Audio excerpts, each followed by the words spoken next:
कुठलं येईल पहिलं? नारायणपूर. नारायणपूर. आज आम्ही चाललोय बाहेर. तर आता पहिलं तीर्थक्षेत्र येईल नारायणपूर. तर आपण नारायणपूरच्या जवळ आलेलो आहे आणि थोड्याच वेळात आता नारायणपूरला पोहोचू. तर आज आपण पाहणार आहोत एकमुखी दत्त मंदिर, जे आहे नारायणपूर या ठिकाणी. पुरंदर तालुका आहे आणि जिल्हा पुणे. पुण्यापासून अगदी 30 ते 35 किलोमीटर अंतरावरती असलेलं हे एकमुखी दत्त मंदिर आहे. आता आपण निघालोय तो आहे मरीमाता घाट. तर आपण पाहू शकत असाल खूप निसर्गरम्य असा परिसर आहे, डोंगराळ भाग आहे आणि नारायणपूरकडे जाते वेळेस हा मरीमाता घाट लागतो आणि हे मरीमाता मंदिर आहे. ह्याच्याच नावाने, ह्या मंदिराच्या नावाने या घाटाला नाव पडलेलं आहे. निसर्गरम्य वातावरणात पुरंदरच्या पायथ्याशी वसलेलं हे श्री क्षेत्र नारायणपूर आहे. खूप सुंदर असं लोकेशन आहे. तरी आता हे पावसाळ्याचे दिवस नाहीत म्हणून, नाही तर पावसाळ्यात खूप हिरवगार असं या ठिकाणचं वातावरण असतं.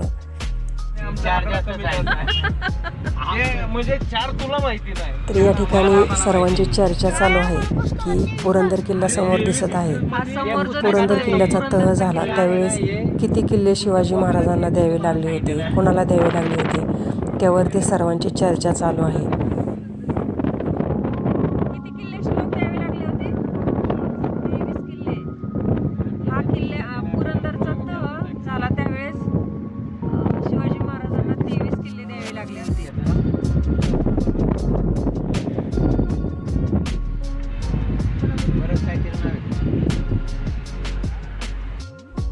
आता आपण पोहोचलेलो आहोत पुरंदर किल्ल्याच्या शेजारी. या ठिकाणीच संभाजी महाराजांचा जन्म झाला ते ठिकाण आहे हे पुरंदर किल्ला. आणि ह्या पुरंदर किल्ल्याचा तह ज्यावेळेस झाला त्यावेळेस शिवाजी महाराजांना सरदार जयसिंगशी बोलणे करून मोगलांना 23 किल्ले द्यावे लागले होते. असा हा खूप विस्ताराने मोठा असलेला हा पुरंदर किल्ला आहे. आणि ह्या पुरंदर किल्ल्याच्या पायथ्याशीच हे प्रसिद्ध असं क्षेत्र नारायणपूर आहे. आणि आता आपण थोड्या वेळातच पोहोचू त्या ठिकाणी. तर आता आपण पोहोचलेलो आहे श्री क्षेत्र नारायणपूर या ठिकाणी आणि रोडवरूनच मंदिर आपल्याला पाहायला मिळतं. गाडी वगैरे पार्क करण्यासाठी तिथं रोडवरच जागा आहे. तर आपण पाहू शकत असाल हे आहे नारायणपूरचं मंदिर.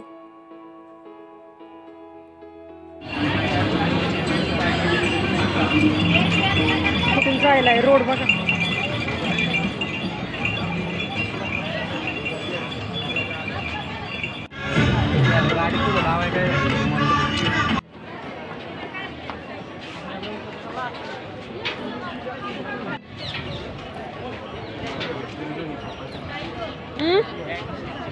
चालेल चालेल.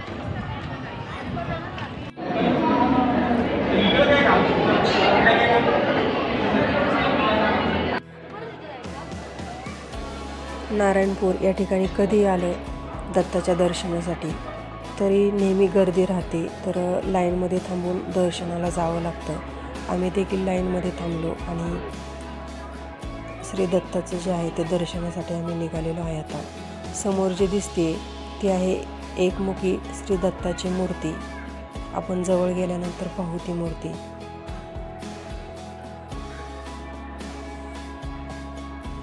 श्री क्षेत्र नारायणपूर हे खूप प्रसिद्ध आणि जागृत असं देवस्थान आहे. या ठिकाणी दुःखी पीडित जे भक्त आहेत त्यांच्या समस्येचे जे आहे ते निराकरण केलं जाते. म्हणून खूप असं जागृत असं हे देवस्थान म्हणून ओळखले जाते.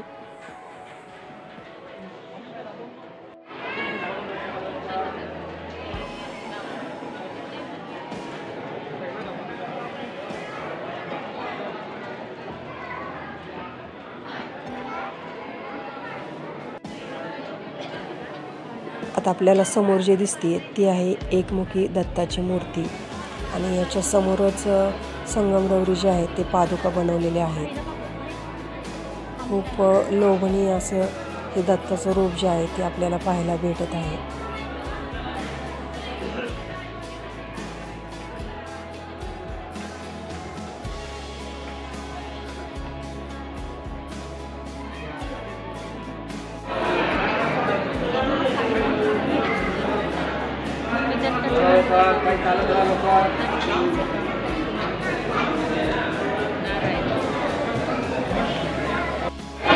दत्त महाराज बसले जवळ श्लोकच्या.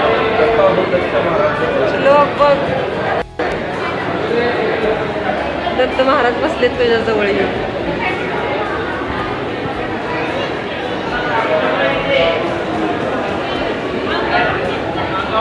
श्री क्षेत्र नारायणपूर या ठिकाणी दत्त जयंती, गुरुपौर्णिमा हे उत्सव खूप मोठ्या प्रमाणात आणि उत्साहात साजरे केले जातात.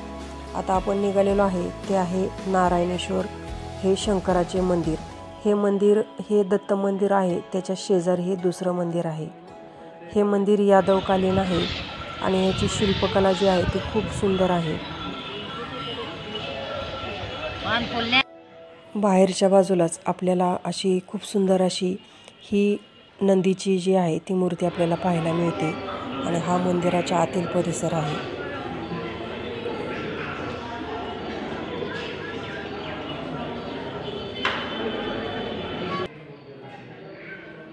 मंदिराच्या आतमध्ये देखील दुसरी खूप सुंदर अशी ही नंदीची मूर्ती आपल्याला पाहायला मिळते आणि ह्या मंदिरात आपल्याला अप्सरा, द्वारपाल, यक्ष, स्तंभ, छत तसेच वैदिक देवतांची जी आहे ती शिल्पे आपल्याला पाहायला मिळतात. पूर्ण दगडी आहे ना,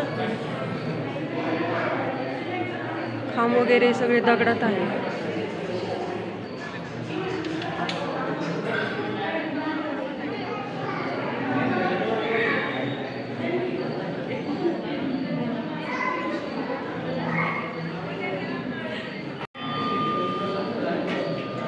किती दगड, कशी एवढे मोठे दगड,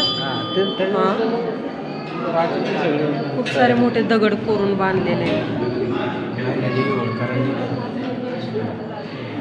खाली पण दगडच आहेत बाबा.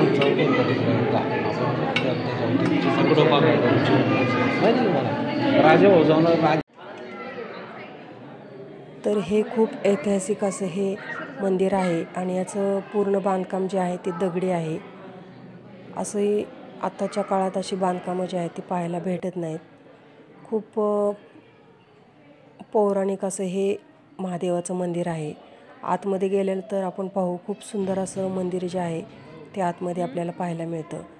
तर आपण समोर जे पाहतोय ते खूप सुंदर अशी शिल्पकला जी आहे ती या ठिकाणी आपल्याला पाहायला मिळते. इंद्रनील पर्वत म्हणजे आजचा पुरंदर किल्ला.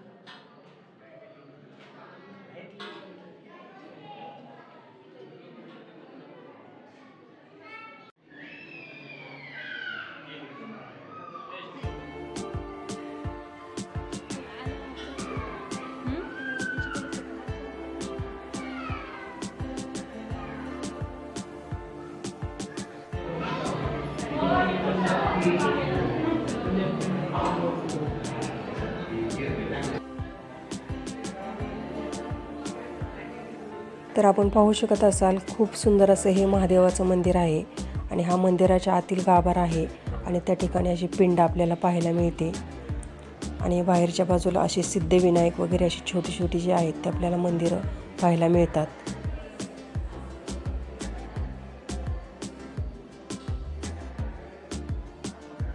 आता दर्शन वगैरे घेऊन आम्ही निघालोय बाहेर.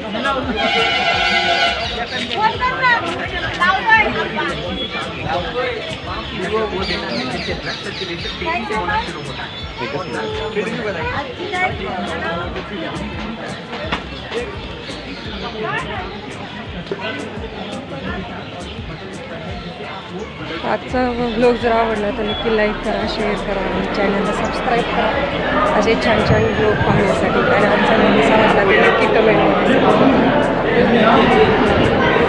आजचा व्लॉग देखील नक्की कंटिन्यू करा. आजचा व्लॉग मोठा होईल त्याच्यामुळे जास्त काही व्हिडिओ मोठा नाही करता त्याच्यामुळे तुमचा जो नेक्स्ट व्लॉग आहे तो देखील नक्की.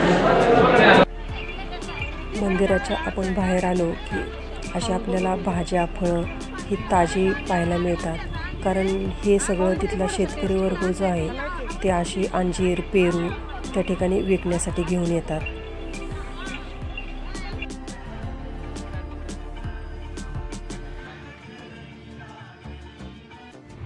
तर आपण आता मंदिराच्या बाहेर आलेलो आहे आणि आपल्याला जो दिसतोय समोर तो पुरंदर किल्ल्याचा परिसर आहे. हे मंदिर पुरंदर किल्ल्याच्या पायथ्याशीच आहे. अगदी निसर्गाच्या सानिध्यात वसलेले हे श्री क्षेत्र नारायणपूर हे मंदिर आहे. आजचा व्लॉग कसा वाटला ते जरूर कमेंटमध्ये सांगा. आवडला असेल तर लाईक करा, शेअर करा आणि चॅनलला सबस्क्राईब करा यापुढे येणारे असे छान छान व्लॉग पाहण्यासाठी. सरगथम ऐतिहासिक चिवेवाडी छत्रपती शिवाजी महाराज, संभाजी महाराजांचे आणि विरारजी 600 मावळ्यांच्या स्पर्धेस पाहून झालेले गाव.